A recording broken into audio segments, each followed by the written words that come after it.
Welcome to dial news special debate. ఆంధ్రప్రదేశ్లో హోరాహోరీగా ఎన్నికలు ముగిశాయి. కొన్ని చోట్ల హింసాత్మక ఘటనలతో పాటు మరికొన్ని చోట్ల ప్రశాంతంగా పోలింగ్ ముగిసిన నేపథ్యంలో జడ్జిమెంట్ డే జూన్ 4 రోజు ఎవరు విజేత అనేటువంటిది ఇప్పుడు కీలకమైన అంశం.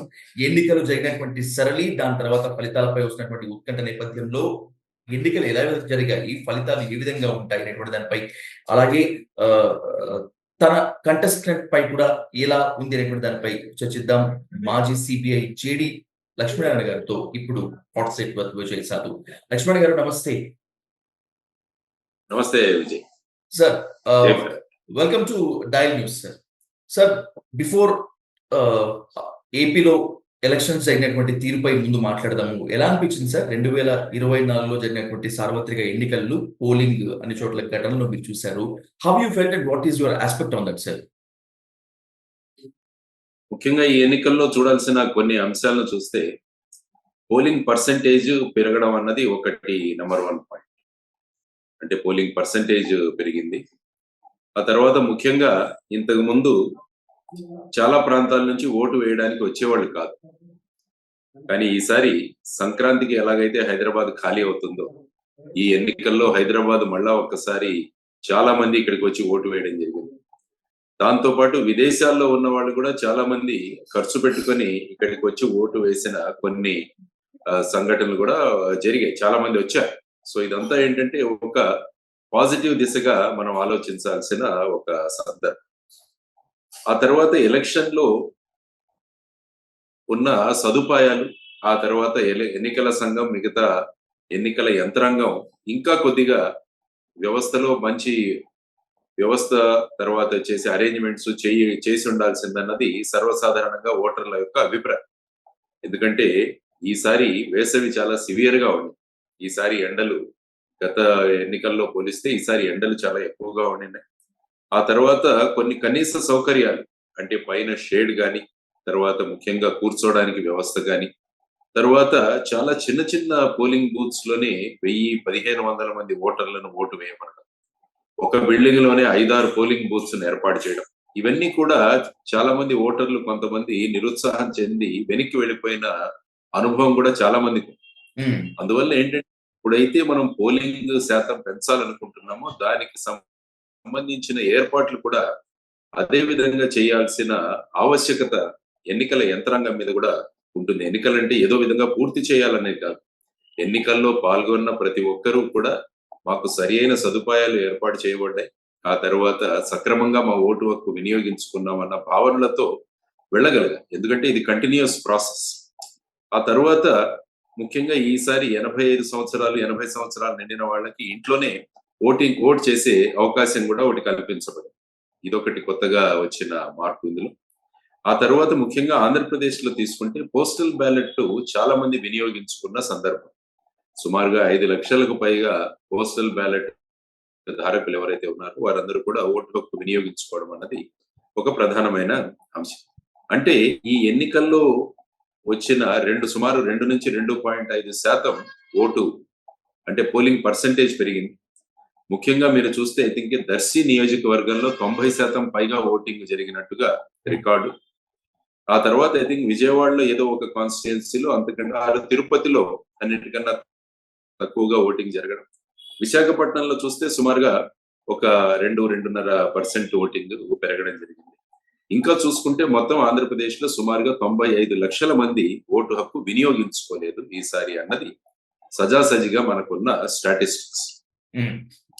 కాబట్టి ఇవన్నీ చూసుకుంటుంటే ఈ సందర్భంగా పోటీ చేసిన ప్రధాన పార్టీలు ఈసారి గెలుపు మాదే అన్నట్టుగా 2 పక్షాలు కూడా మాట్లాడారు. Exactly sir. అంటే ఈ పెరిగిన ఓటింగ్ ఏదైతే ఉందో అది మార్పు కోసమని కూటమిలో ఉన్న పార్టీలు చెప్పుకోవడం, ఆ తరువాత మా పథకాలు ఏవైతే మేము అమలు చేశామో దానికోసమే ఈ రకంగా స్పందన వచ్చింది ప్రజల్లో అనేది వైఎస్ఆర్సీపీ వాళ్ళు చెప్పుకోవడం, ఆ తర్వాత ముఖ్యంగా మహిళలు చాలా ఎక్కువ సంఖ్యలో ఓటు వేయడం వల్ల ఇది మేము పెట్టిన సంక్షేమ కార్యక్రమాలకు వాళ్ళకి ఇచ్చిన కితాబు అని చెప్పేసి వారు మాట్లాడడం. తర్వాత 9వ తారీఖున మళ్ళా ప్రస్తుత ముఖ్యమంత్రి గారు విశాఖపట్నం కేంద్రంగా ముఖ్యమంత్రిగా ప్రమాణ స్వీకారం చేయబోతున్నారు అన్నది ముఖ్యంగా సోషల్ మీడియాలో విపరీతంగా ప్రచారం అవుతోంది. 9:38 కానీ దానికి సంబంధించిన మెనూ కూడా ఆ రోజు బ్రేక్ఫాస్ట్ లో ఏమిస్తారు, లంచ్ లో ఏమిస్తారు అన్న మెనూతో సహా సోషల్ మీడియాలో చక్కర్లు కొట్టుతున్న పరిస్థితి. కాబట్టి ఇటువంటి పరిస్థితులలో మన ఎన్నికలు జరిగాయి. ఆ తర్వాత ఎన్నికల్లో పాల్గొన్న ప్రధాన పక్షాలు వాళ్ళ యొక్క విజయ సంకేతాలు వారు తెలియజేస్తున్నారు. కానీ యాక్చువల్ గా జూన్ 1వ తారీఖున సాయంత్రం నుంచి ఎగ్జిట్ పోల్స్ అన్నవి ఆ, బహిర్గతం చేయడానికి ఎలక్షన్ కమిషన్ పర్మిషన్ ఇచ్చింది. అవును సార్. కానీ ఈ మధ్య కాలంలోనే చాలా మంది సర్వేలు అని చెప్పేసి వారి అంటే ఆ సర్వేల్లో ఎంతమందిని వాళ్ళు ఎంక్వైరీ చేశారో ఏ విధమైన ఫ్యాక్ట్స్ ఇవ్వకుండా వారికి సంబంధించిన సర్వేలు వాళ్ళు ప్రచారం చేసుకుంటున్నారు. కాబట్టి చూద్దాం, జనరల్ గా ఎగ్జిట్ పోల్స్ కూడా అన్ని సందర్భాల్లో కూడా అవి కరెక్ట్ గా లేవని చాలా ఎన్నికల ఫలితాల సందర్భంగా మనం అంతా చూసాం. Exactly sir. కాబట్టి జూన్ 4వ తారీఖున యాక్చువల్ గా ఓటర్లు ఏ విధంగా ఓటు వేశారన్న దానికి ఒక రిజల్ట్స్ అన్నవి బయటకు వస్తాయి. ఆ రోజు వరకు వేచి చూడాలి. ఎందుకంటే ఈ ఎన్నికలు ఎందుకంటే ప్రతి ఒక్కరు కూడా గెలుపు మాదే అన్న ధీమాతో వెళుతున్న ఈ సందర్భంలో సో ఎన్నికల ఫలితాలు ఏముంటాయో అన్నది ఒకటి. కానీ ఫైనల్ గా నేను అంటున్నది ఏంటంటే ఎన్నికల ఫలితాలు ఏదైనా కూడా ప్రజలు గెలవాలన్నది కాన్సెప్ట్. పార్టీలు గెలవడం కాదు, ప్రజలు గెలవాలి, ప్రజాస్వామ్యం గెలవాలి అన్నది ముఖ్యంగా మా జై భారత్ నేషనల్ పార్టీ అన్నది కోరుకుంటున్నాం. కాబట్టి 4వ తారీఖు వరకు వేచి చూద్దాం విజయ్ గారు, ఏ విధమైన ఫలితాలు వస్తాయో. సార్, 2019 ఎన్నికలు ఒక ఎత్తు, 2024 ఎన్నికలు ఒక ఎత్తు. ఎందుకంటే ధనం బాగా ఉంది ఇక్కడ, కులం బాగా పనిచేసింది. మీరు అన్నట్లు ఓటు ఖచ్చితంగా వినియోగించుకోవాల్సిందే అని చెప్పి యువత, మహిళలు అందరూ కూడా నైట్ వరకు కూడా పోలింగ్ కేంద్రాలకు వెళ్ళినటువంటి పరిస్థితి ఉంది. అయితే ప్రజాస్వామ్యాన్ని బతికించుకోవాల్సిందే అని చెప్పి పంతం పట్టినటువంటి ఓటర్లు మార్పు కోసమే ఓటు వేశారని చెప్పి దీన్ని భావించవచ్చా? అంటే ఏంటంటే మార్పు కోసం ఓటు వేశారన్నది కూటమి యొక్క ప్రచారం. సార్. అందుకు ముందు నేను చెప్పినట్టు మా పథకాలకు వీరు వచ్చి శిక్కామోర్తం చేశారని చెప్పేసి పాలకపక్షం వాళ్ళు చేస్తున్న ప్రచారం. యాక్చువల్ గా మీరు చూసుకుంటే ఎలక్షన్ సరళి మీరు ఒకసారి చూస్తే ఉదయాన్నే పోలింగ్ బూత్స్ చాలా హెవీగా ఓటర్లు వచ్చి లైన్లలో నిలబడ్డారు. అంటే 7 గంటలకు పోలింగ్ మొదలవుతుందంటే ఆల్మోస్ట్ 6:30 నుంచే క్యూలు బారులు తీరడం మొదలై ఆ తర్వాత 10, 11, 12 వరకు ఆ విధంగా వచ్చింది. మళ్ళా 12 నుంచి 3 వరకు కొద్దిగా తక్కువ సంఖ్యలో, ఆ తర్వాత మళ్ళా 3 నుంచి చాలా మంది ఓటింగ్ వేయడానికి రావడం జరిగింది. ఎన్నికల సంఘం యొక్క ఉద్దేశం ఏంటంటే 6 గంటల వరకు ఎవరైతే పోలింగ్ స్టేషన్ లో ఉంటారో వారందరి ఓటింగ్ అయ్యే వరకు కూడా ఎన్నికలు కొనసాగాలి, పోలింగ్ ప్రక్రియ అన్నది కొనసాగాలి అన్న దానివల్ల మీరు అన్నట్టు కొన్ని చోట్ల 12 గంటలు, 2 గంటల వరకు కూడా ఈ సాయంత్రం పూట వచ్చిన వాళ్ళ రద్దీ ఎక్కువగా ఉండడం వల్ల వాళ్ళందరి చేత ఓటు వేయించే వరకు కూడా ఎన్నికలు కొనసాగాయి. అందువల్ల ఏంటంటే ఈసారి ముఖ్యంగా ఈవీఎంలు చాలా స్లోగా పనిచేసాయి. ఇదొకటి జనరల్ గా కంప్లైంట్. ఆ తర్వాత వచ్చేసి చాలా పోలింగ్ బూతుల్లో సదుపాయాలు సరిగా ఉండకపోవడం వల్ల ఒక్కొక్క ఓటరు ఓటు వేసే సమయం కూడా ఎక్కువైంది సార్. తర్వాత ఏంటంటే ముఖ్యంగా చాలా చోట్ల ఇండిపెండెంట్లు ఎక్కువగా కంటెస్ట్ చేయడం వల్ల, ముఖ్యంగా మీరు విశాఖపట్నం తీసుకుంటే లోక్సభ ఎన్నికల్లో 3 ఈవీఎంలు పెట్టాల్సి వచ్చింది. అంటే టోటల్ గా నోటాతో సహా 34 మంది పోటీ చేసి, అంటే ఒక్కొక్క ఈవీఎంలో 16 పడతాయి. కాబట్టి అక్కడ మీరు చూసుకుంటే 3 ఈవీఎంలు పెట్టాల్సి వచ్చింది.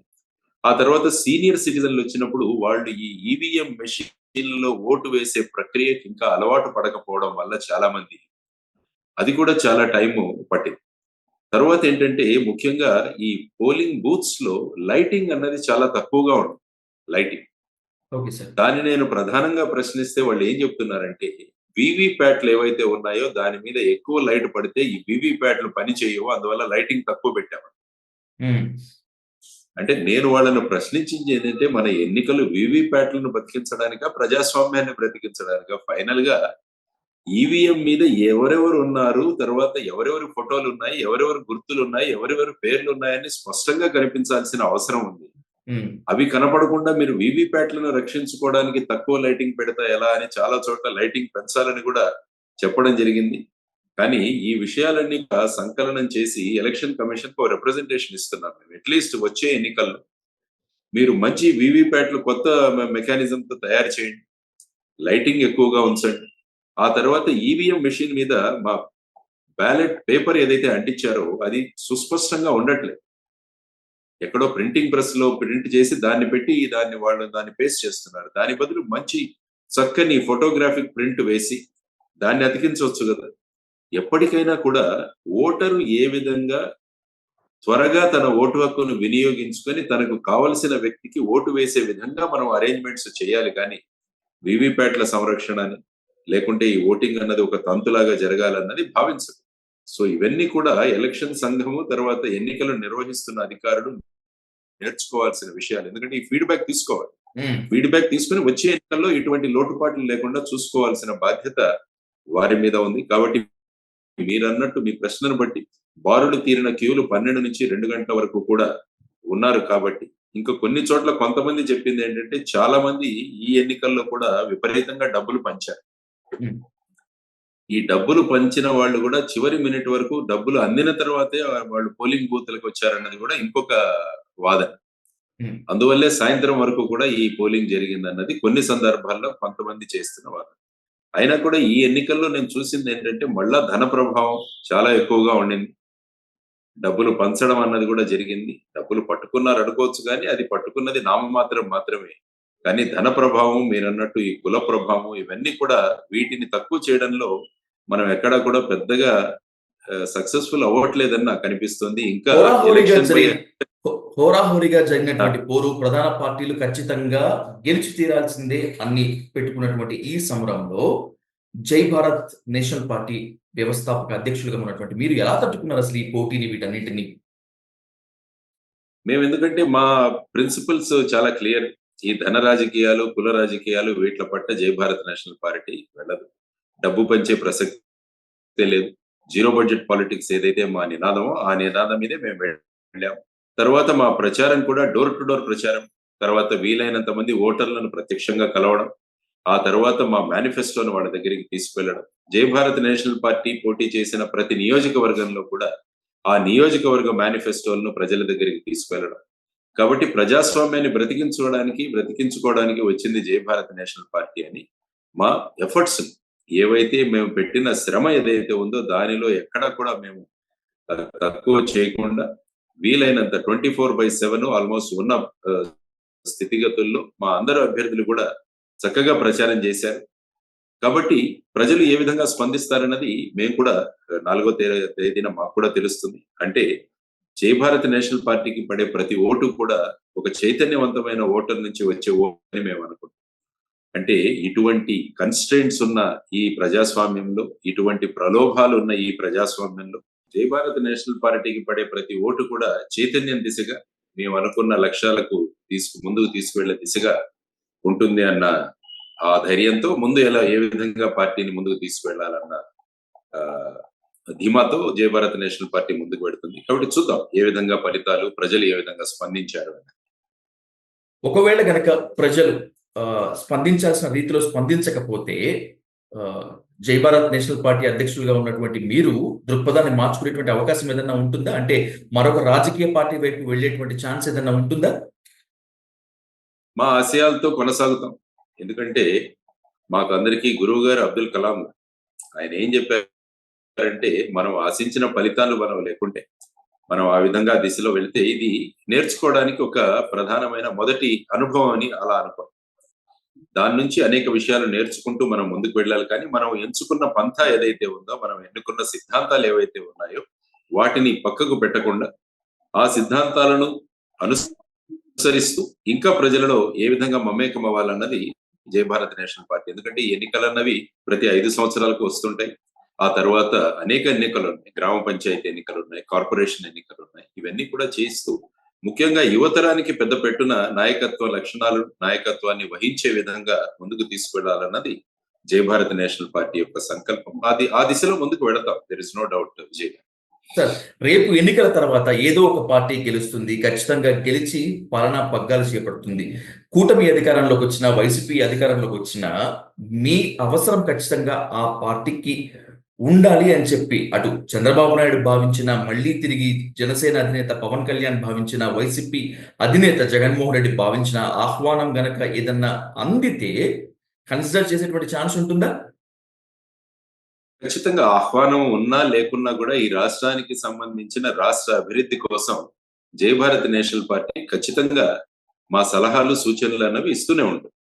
మీరు ఆహ్వానం ఇచ్చినా ఇవ్వకపోయినా కూడా జై భారత్ నేషనల్ పార్టీ తన ఉనికిని కొనసాగిస్తూ రాష్ట్ర అభివృద్ధికి ఏం చేయాలి అన్న విధంగా మేము ముందుకు తీసుకెళ్తాం. అందుకనే షాడో క్యాబినెట్ అనే కాన్సెప్ట్ ను తీసుకురాబోతుంది జై భారత్ నేషనల్ పార్టీ.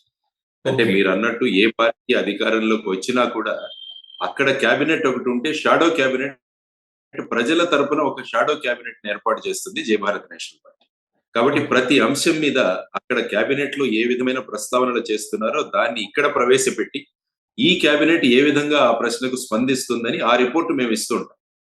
సో హ్మ్. ఆ విధంగా షాడో క్యాబినెట్ సిస్టమ్ ని తీసుకొచ్చి, ఎందుకంటే ప్రజాస్వామ్యాన్ని ముఖ్యంగా మన రాష్ట్రాన్ని ఈ 5 సంవత్సరాలు ముందుకు తీసుకెళ్లడం చాలా అవసరం. ఎందుకంటే మన విభజన అయిపోయి మనకు 10 సంవత్సరాలు అయింది. ఈ 10 సంవత్సరాల్లో కూడా మనం సాధించాల్సిన ప్రగతి ఎక్కువగా సాధించలేకపోయాం. ఎందుకంటే మనకు ఒక రాజధాని లేదు. తర్వాత వచ్చేసి మనకు ప్రత్యేక హోదా లేదు. ఆ తర్వాత పోలవరము పూర్తి కాలేదు. హ్మ్. స్టీల్ ప్లాంట్ లేదు. ఉన్న స్టీల్ ప్లాంట్ ప్రైవేటీకరణ చేసే ధోరణిలో వెళుతున్నాం. కాబట్టి రాష్ట్రం ఏ దిశలో చూసినా కూడా రాష్ట్ర ప్రగతి ఏ విధంగా మనం అనుకున్నామో ఆ విధంగా సాగలేదు. అందువల్ల ఈ 5 సంవత్సరాలు గనక మనం అందరం కలిసి రాష్ట్రాన్ని ముందుకు తీసుకువెళ్ళలేకపోతే మళ్ళా మనం ఎక్కడో వెనుకబడిపోతాం. అందువల్ల నేను రాష్ట్ర పార్టీలందరికీ కూడా నేను చేస్తున్న విన్నపం ఏంటంటే, ఈ 5 సంవత్సరాలు మనం పార్టీల విభేదాలు మర్చిపోదాం. అందరం కలిసి ఒక రాష్ట్రంలో ఉన్న వ్యక్తులుగా మనం అందరం కలిసి మనకు రావలసినవన్నీ కూడా కేంద్రంతో వెళ్లి సమన్వయంతోను, వీలైతే అవసరమైతే కేంద్రంతో మనం అందరం కూడా అక్కడ మన విషయాలన్నీ కూడా ఒక జట్టుగా మనం వెళ్లి వివరించి అవి తీసుకురావాల్సిన అవసరం చాలా ఉంది. ఎందుకంటే ముఖ్యంగా మన రాష్ట్రం చూస్తే నిరుద్యోగ సమస్య అన్నది చాలా ప్రధానమైన సమస్య. మొన్ననే విశాఖపట్నంలో మీరు చూశారు. కాంబోడియాకు వెళ్ళిన చాలా మంది వాళ్ళు అక్కడ ఉద్యోగాలు ఇస్తాం సింగపూర్ లో అని చెప్పి చాలా మంది విద్యార్థులను మోసగించి వాళ్ళను కాంబోడియాకి తీసుకువెళ్లి, లావోస్ కి, వియత్నాం కు తీసుకువెళ్లి అక్కడ వాళ్ళను ఫైనాన్షియల్ ఫ్రాడ్స్ చేసే విధంగా వాళ్ళు ఆ పనుల్లో పెట్టడం వల్ల హ్మ్. ఇక్కడున్న విశాఖపట్నం సిపి రవిశంకర్ అయ్యన్నార్ గారు అందులో ముందు పాత్ర వహించి ఆయన వారందరినీ కూడా రెస్క్యూ తీసుకొచ్చి ఇక్కడికి తీసుకొచ్చారు. అంటే దీనివల్ల మనం ఏం తెలుస్తుందంటే మన రాష్ట్రంలో నిరుద్యోగ సమస్య చాలా ప్రబలంగా ఉంది. మరి ఈ నిరుద్యోగ సమస్యను పూరించడానికి మనమంతా కలిసి ఏం చేయాలి అన్నది ఆలోచించాల్సిన ఒక అంశం. తర్వాత ఆఫ్ కోర్స్ నేను ఎప్పుడు చెబుతున్నట్టు ప్రత్యేక హోదా అంశం కూడా హ్మ్. ఇప్పటికీ అది ముగిసిన అధ్యాయం కాదు. ప్రత్యేక హోదా తీసుకురావాలి. దానికోసం మనం అందరం కలిసి ఏం చేయాలి అన్నది ఆలోచించాలి. ముఖ్యంగా ఉన్న సమస్య స్టీల్ ప్లాంట్ ప్రైవేటీకరణ కావచ్చు, రైల్వే జోన్ కావచ్చు, ఆ తర్వాత విభజన హామీలు కావచ్చు. వీటన్నిటిని కూడా మళ్ళా ఒకసారి ఆలోచించి మనం అందరం కలిసి ముందుకు వెళ్లాల్సిన అవసరం ఉంది. కాబట్టి మీరన్నట్టు అందరం కలిసి పనిచేద్దాం.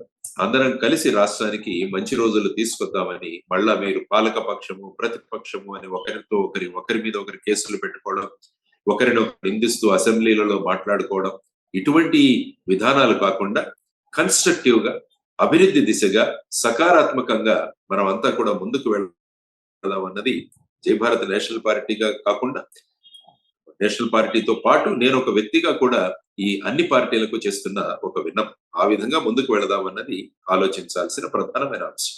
ఈ షాడో క్యాబినెట్ వినటానికి చాలా బాగుంది. It's a great to hear that Lakshminarayana గారు. బయట నుంచి ఎందుకు మాట్లాడటము, మాతో ఉండి, మాలో ఉండి, ఓ క్యాబినెట్‌లో మెంబర్‌గా ఉండి మాట్లాడొచ్చుగా అని చెప్పి ఏదో ఒక పార్టీ అధికారంలోకి వచ్చినటువంటి పార్టీ గనక మిమ్మల్ని ఆహ్వానిస్తే ఎందుకు కన్సిడర్ చేయకూడదు? మిమ్మల్ని అభిమానించేటువంటి వాళ్ళు గాని, ఫిలాంథ్రోపిస్ట్‌లు కానీ, మేధావులు, విద్యావంతుల వాదన ఇదే అయినప్పుడు ఎందుకు why can't to be in a part of government Lakshminarayana గారు? అంటే పార్ట్ ఆఫ్ ది గవర్నమెంట్ ఉండవచ్చు కానీ, పార్ట్ ఆఫ్ ది గవర్నమెంట్ కాకుండా ఔట్ ఆఫ్ ది గవర్నమెంట్ ఉంటూ చాలా పనులు చేయొచ్చని నేను అంటాను ముఖ్యంగా. హ్మ్. అందుకనే మనకు ప్రస్తుతం ఉన్న పార్టీలు ఇవి కూడా ఆ లెవెల్‌లో ఆలోచించే పరిపక్వత ఇంకా మన పార్టీలకు రాలేదని నేను అనుకుంటున్నాను. హ్మ్. ఎందుకంటే ఇప్పటి వరకు నేను చూశాను. ఒక పక్షము, ఇంకొక పక్షము శత్రువుల్లాగా చూసుకుంటున్న ఈ తరుణంలో ఆ విధమైన రాజనీతిజ్ఞత ఇంకా ఉందా అన్నది, ఎందుకంటే అలాంటి రాజనీతిజ్ఞత ఉంటే ఈవెన్ ఎన్నికల సందర్భంలోనే వాళ్ళ రాజనీతిజ్ఞతను ప్రదర్శించే అవకాశం ఉన్నది వాళ్ళకి. హ్మ్. కాబట్టి అలాంటిదేమీ చేయలేదు. అలాంటి ఆ ఫర్ ఎగ్జాంపుల్ మీకు జయప్రకాష్ నారాయణ గారు కూకట్పల్లిలో పోటీ చేసినప్పుడు అప్పుడు తెలుగుదేశం పార్టీ వాళ్ళు వాళ్ళ అభ్యర్థిని పెట్టలేదు. అంటే అది ఒక ఈ విధమైన సలహాలు ఇచ్చే వ్యక్తులు అసెంబ్లీలోను పార్లమెంట్ లోను ఉండాలన్న ఆ టైంలో ఉన్న ఆలోచన విధానం. ఉమ్, కానీ ప్రస్తుతం మన కట్ థ్రోట్ కాంపిటీషన్ ఉంది మన రాష్ట్రం. కట్ థ్రోట్ కాంపిటీషన్ ఎలాగైనా మనం పాలనలోకి వచ్చేసేయాలి మిగతా పార్టీ మీద. ఇప్పుడు ఎలాగైపోతుందంటే వచ్చిన మొదటి రోజు నుంచి ఎదుటి పక్షం మీద ఏ విధంగా కక్ష తీర్చుకునే ధోరణులే చాలా కనిపిస్తున్నాయి. ఉమ్, మనం గత ప్రభుత్వంలో చూసినా కూడా ఆ ఆ వేదికను కూల్చే నుంచి మొదలైంది మన ప్రహసనం. సో ఆ విధమైన ఆలోచనలు కాకుండా ఈసారి ఎలాగైనా సరే రాష్ట్రం కోసం అందరం కలిసి పాటుపడాలన్న ఆలోచనలతో ముందుకు వెళ్ళాలి. అందువల్ల మీరన్నట్టు ఖచ్చితంగా ఈ రాష్ట్ర అభివృద్ధి కోసం ఏ విధమైన సలహాలు కావాలి, ఏ విధంగా ముందుకు వెళ్ళాలి అన్నది షాడో క్యాబినెట్ కాన్సెప్ట్ ఎందుకు ప్రవేశపెట్టామంటే ప్రజలలో చాలా మంది ఎక్స్పర్ట్స్ ఉన్నారు. ఫర్ ఎగ్జాంపుల్ ఇరిగేషన్ ఎక్స్పర్ట్స్ ఉన్నారు, చాలా మంది మన రిజర్వ్ బ్యాంక్ లో గవర్నర్స్ గా పనిచేసిన వాళ్ళు ఉన్నారు, ఉమ్, వరల్డ్ బ్యాంక్ లో పనిచేసిన వాళ్ళు ఉన్నారు. వీళ్ళందరి నాలెడ్జ్ అన్నది సమాజంలో ఉంది. మరి ఈ సమాజాన్ని రాష్ట్రం కోసం ఎలా ఉపయోగించాలి అన్నది మనం చూడాలి. సాధారణంగా ఏం చేస్తుంటారంటే శాసన మండలిలోను రాజ్యసభలోను ఇటువంటి వాళ్ళని తీసుకువెళ్లి వీళ్ళ సలహాలను ఉపయోగించుకునేటట్టు చేస్తుంటారు. ఉమ్, కానీ ప్రస్తుత విధానంలో చూసుకుంటే రాజ్యసభ సభ్యత్వం కూడా ఎవరెవరికి ఇస్తున్నారో మీరు చూస్తున్నారు. తర్వాత శాసన మండలి సభ్యత్వం ఎవరైనా ఇద్దరు వ్యక్తులు అక్కడ కొట్లాడుకుంటుంటే ఒకరిని బుజ్జగించడానికి మీకు శాసన మండలి సభ్యత్వం ఇస్తానని చెప్పి వాళ్ళని బుజ్జగించేదానికి శాసన మండలిలో అటువంటి వాళ్ళని తీసుకెళ్తారు. ఉమ్, అవును సార్. సో ఇటువంటి పరిస్థితులలో మనం ఈ పార్టీలు ఆ విధంగా ఈ సమాజంలో ఉన్న జ్ఞానవంతుల్ని ఏదైతే పెద్దల సభ అంటామో పెద్దల సభకు పంపించడానికి లేకుంటే ఇక్కడ శాసన మండలి పంపించడానికి ఉపయోగిస్తారా అన్నది అది చాలా బియాండ్ మై ఇమాజినేషన్. అందువల్ల ఏంటంటే ఈ షాడో క్యాబినెట్ సిస్టమ్ లో ఇటువంటి టాలెంట్ పూల్ ఏదైతే ఉందో ఆ టాలెంట్ పూల్ ని మళ్ళా రాష్ట్ర అభివృద్ధి కోసమే మనం ఎలా ఉపయోగించవచ్చు అన్నది ఒక కాన్సెప్ట్. ఉమ్, ఇంతకు ముందు ఎలాగుండేదంటే ప్లానింగ్ కమిషన్ ఉండేది మనకు సెంటర్ లో కూడా. అవును సార్. కానీ ఇప్పుడు ఏంటంటే ప్లానింగ్ కమిషన్ తీసేసి అక్కడ నీతి ఆయోగ్ తీసుకురావడం జరిగింది. ఉమ్, సో అది కూడా ఒక కార్పొరేట్ సంస్థలాగా పనిచేస్తుంది. కాబట్టి ఈ సమాజంలో ఉన్న ఈ టాలెంట్ పూల్ని రాష్ట్రం కోసం దేశం కోసం ఎలా ఉపయోగించాలన్న ధోరణిలో ఈ షాడో క్యాబినెట్ సిస్టమ్ అన్నది తీసుకొచ్చి ఒక ప్రయోగం చేయాలన్నది ఒక ఆలోచన. ఎందుకంటే యూకేలో ఈ సిస్టమ్, యునైటెడ్ కింగ్డమ్ లో చాలా మంది యూనివర్సిటీస్ లో విద్యార్థులు ఈ టాలెంట్ పూల్ ని వాళ్ళు నిర్వహిస్తారు. వాళ్ళు షాడో క్యాబినెట్ గా దాన్ని కొనసాగిస్తున్నారు. ఐ థింక్ సింగపూర్ లో కూడా ఈ విధానం ఉందనుకుంటాను. సో ఇటువంటి దాన్ని మన ప్రప్రథమంగా మన రాష్ట్రంలో ఎందుకు తీసుకురాకూడదు, ఒక కొత్త ప్రయోగం ఎందుకు చేయకూడదు అన్నది కూడా మీకు తెలియజేస్తున్నాను. కాబట్టి ఆ ప్రయోగంతో త్వరలో ముందుకు రాబోతుంది జై భారత్ నేషనల్ పార్టీ. సార్, ఈ ఎన్నికల సమయంలో మీతో ఇంటర్వ్యూ చేసి నేను పలు ప్రాంతాలకు వెళ్ళినటువంటి తర్వాత చాలా మంది నాతో మాట్లాడటం, లేకపోతే నేను మాట్లాడుతున్నప్పుడు వాళ్ళు వెలుగుచ్చిన కోరిక జేడి లక్ష్మీనారాయణ గారు ఇంకా జనసేనలో ఉండుంటే బాగుండేదేమో, లేకపోతే కూటమిలో ఉండుంటే బాగుండేదేమో, లేకపోతే వైసీపీలో జాయిన్ అయితే బాగుండేదేమో అనేటువంటి కోరిక వెలుగుచ్చారు. Different opinion. ఒకవేళ పాత పార్టీని వదులుకున్నందుకో, లేకపోతే కూటమిలో లేనందుకో, వైసీపీలో లేనందుకో ఇప్పుడు అలాంటి ఫీలింగ్ ఏదన్నా ఉందా మీలో? ఫీలింగ్ ఎప్పుడు ఉండదు ఆ విధంగా. ఎందుకంటే నేను తీసుకున్న నిర్ణయాలన్నీ కూడా ఆలోచించి తీసుకున్న నిర్ణయాలు ఇవన్నీ కూడా. సార్, తర్వాత ఏంటంటే ప్రజలు ఎప్పుడు కూడా పార్టీల గురించి ఆలోచిస్తుంటారు. అదే మీరు ఎక్కడికి వెళ్ళినా కూడా వాళ్ళు అన్నది ఏంటంటే ఒక పార్టీలో గానీ ఉంటే బాగుండేది అన్నది వాళ్ళు వ్యక్తం చేసిన అభిప్రాయం. అవును సార్. ఎందుకంటే నేను ఎప్పుడూ చెబుతుంటాను, ప్రజలు ఎప్పుడు కూడా పార్టీలను గెలిపిస్తుంటారు, వ్యక్తుల్ని కాదు అంటారు. ఉమ్, అందువల్ల వాళ్ళు ఏం కోరుకుంటారంటే వ్యక్తులు పార్టీలో ఉంటే బాగుంటుంది అని కోరుకుంటారు. ఉమ్, ఆ వ్యక్తే కనుక విడిగా పోటీ చేస్తే ఆ వ్యక్తి పార్టీలో ఉంటే బాగుండేది కదా అన్న అభిప్రాయం వాళ్ళు వ్యక్తం చేస్తారు. ఉమ్, కాబట్టి నేను అన్న విషయం ఏంటంటే మనము పార్టీలను చూడకుండా వ్యక్తులను చూసి ఓటు చేసే విధంగా చైతన్యం తీసుకురావాలన్నది కోరుకుంటున్న అంశం. ఉమ్, లేకుంటే ఏమవుతుందంటే పార్టీల వాళ్ళు, అంటే కొన్ని పార్టీల వాళ్ళు ఏమంటారంటే మేము ఎవరిని నిలబెట్టినా కూడా వాళ్ళ వ్యక్తులు గెలిచేస్తారన్న ధీమాలో పార్టీలు పెడతారు. అవును దానికి సార్. ముఖ్యమైన కారణం ఏంటంటే ప్రజలు పార్టీలను గెలిపిస్తున్నారు, వ్యక్తులను గెలిపించట్లేదు. ఉమ్, అందువల్ల ఏమవుతుందంటే ప్రస్తుత పార్టీలు కూడా ధనవంతులు ఎవరైతే ఉన్నారో, డబ్బులు ఎవరైతే పెట్టగలరో అటువంటి వాళ్ళకి సీట్లు ఇస్తున్నారు. కానీ ఎక్కడా కూడా మనం ఒక సమాజ మార్పు కోసం చూసే వాళ్ళని ఆ విధంగా మనం ఒక యునానిమస్ ఎలక్షన్ ఎందుకు జరగకూడదు అని కూడా నేను చాలా చోట్ల మాట్లాడాను. ఎవరైనా సమాజం కోసం పాటుపడుతున్న వ్యక్తి ఒకరుంటే ఉమ్, ఇక మా క్యాండిడేట్లు అక్కడ పెట్టము అని ప్రతి పార్టీ నిర్ణయించుకుంది అనుకోండి, ఎలా ఉంటుంది అక్కడ ఒకసారి ఆలోచించండి. ఎన్నికల ఖర్చు ఎందుకంటే తగ్గుతుంది. అండ్ బై ద సమయం ప్రజాస్వామ్యం కూడా బతికి బట్టకట్టడానికి ఛాన్స్ ఎక్కువగా ఉంటుంది. బతుకుతారు. ఎందుకంటే చాలా చోట్ల అడ్వకేట్లు కొన్ని సందర్భాలలో హీనమైన కేసులు ఏవైనా వచ్చినప్పుడు ఆ నిందితుడి పక్కన మా అడ్వకేట్లు ఎవరు వాదించరని వాళ్ళు నిలబడతారు. హ్మ్. అంటే ఒక సమాజానికి ఒక గుణపాఠం నేర్పించాలి, ఇటువంటి స్వభావం ఉన్న వ్యక్తులకు గుణపాఠం నేర్పించాలని చెప్పి చాలా కేసుల్లో వాళ్ళు చేస్తుంటారు. అదే విధంగా సమాజ హితం కోసం ఎవరు కూడా వచ్చి కన్స్ట్రక్టివ్ గా మన అసెంబ్లీలోను పార్లమెంట్ లోను ఉంటే బాగుంటుంది కదా అన్న ఉద్దేశం కూడా. అంటే ఇదంతా ఏంటంటే రాజకీయ పార్టీల పరిపక్వత, రాజకీయ నేతల యొక్క పరిపక్వత, రాజకీయాల నుంచి నీతిజ్ఞత వైపుకు ప్రయాణం, ఇవన్నీ హ్మ్. వీటితో ముడిపడి ఉంటుంది. కాబట్టి ఆ విధమైన మెచ్యూర్డ్ పాలిటిక్స్ రావాలి అన్నది ప్రధానంగా మనం అందరం కూడా కోరుకోవాలి. లేకుంటే ఏమవుతుందంటే రోజు రోజుకు ఈ రాజకీయాలు ఇంకా ఆ దిగజారిపోతూ రాజకీయ ప్రతిష్టలను కూడా దిగజారుస్తూ ఈ విధమైన సంఘటనలు ఏవైతే మనం చూస్తున్నామో ప్రస్తుతం ఎన్నికలు జరిగిన తర్వాత, ఆ తర్వాత కౌంటింగ్ తర్వాత ఏం జరుగుతుందో అన్న ఒక విచారము, ఆలోచనలు కూడా చాలా మంది ప్రజల్లో ఉంది. ఎలా ఏమవుతుందో, ఏ విధంగా హ్మ్. రియాక్షన్ ఈ విధంగా కౌంటింగ్ సెంటర్ లో ఏమవుతుందో అన్నది కూడా చాలా మంది ఆలోచిస్తున్న విధానం. అంటే ఈ విధంగా ఎలాగోలాగా గెలవాలి అన్న కాన్సెప్ట్ లో ఉన్నారు. ఎందుకంటే బేసిక్ గా కోట్లకు కోట్లకు డబ్బులు ఖర్చు పెట్టి ఎన్నికల్లో పోరాడుతున్న వాళ్ళందరూ కూడా ఎలాగోలాగా గెలిచేయాలన్న దీంట్లో ఉంటారు. ఎందుకంటే ఫైనల్ గా గెలిచేది ఎవరో ఒకరే గెలుస్తారు. కానీ ఈ డబ్బు రాజకీయాలు, ఈ కుల రాజకీయాల వల్ల ఏంటంటే బై హుక్ ఆర్ క్రుక్ మనం అక్కడ గెలవాలి అన్న కాన్సెప్ట్ తో ఉన్నారు. అందుకని ఈ ఎన్నికలు రోజు రోజుకు కూడా దిగజారిపోతున్నాయి. వీటిని మార్చాలన్నది ప్రధానమైన అనుభవం, ప్రధానమైన కోరిక. Right sir. ఓటెత్తారు, పోటెత్తారు, ఓటుతో బుద్ధి చెప్తాము అని చెప్పి వెళ్ళినటువంటి వాళ్ళంతా మార్పు కోరుకున్నారా? లేకపోతే ఇంకేదైనా భిన్నమైన తీర్పిస్తారా? ప్రజా తీర్పు, ప్రజాభిష్టం ఏ మేరకు ఉంటుందనేటువంటిది జూన్ 4 వరకు ఖచ్చితంగా ఆగాల్సిందే. ఫలితాలు వచ్చినటువంటి తర్వాత మీ ప్రయాణం ఏ విధంగా ఉంటుంది? అలాగే ఫలితాలపై మీ విశ్లేషణ కూడా మరొకసారి డైలీ న్యూస్ కోసం ఖచ్చితంగా తీసుకున్నాం సార్. ఇంత సమయాన్ని డైలీ న్యూస్ కోసం ఇచ్చినందుకు thank you so much Lakshminarayana గారు. Thank you so much sir. Right. నమస్కారం. జై భారత్. రైట్ విజయ్ గారు. Thank you sir. Thank you sir.